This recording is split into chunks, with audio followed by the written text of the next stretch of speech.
So for beginner gardeners, I'm always encouraging folks not to bite off more than they can chew. Take on a space that you'll be able to manage and use plants that help you manage that space.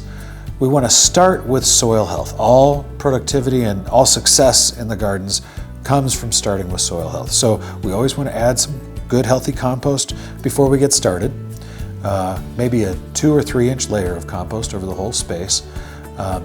We want to start with some native plant material, something that's going to bloom in the spring, a different plant for the summer that's going to bloom, and some blooms in the fall, so that we can stretch that bloom time all through.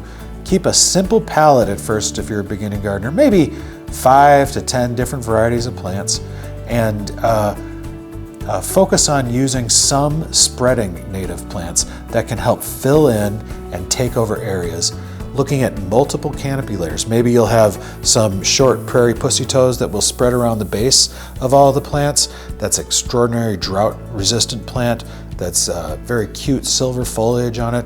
And then maybe you'll have some partridge pea that's a self-seeding annual, that's a native that can come up and it blooms from July to October and brings in bees all the whole time it's blooming.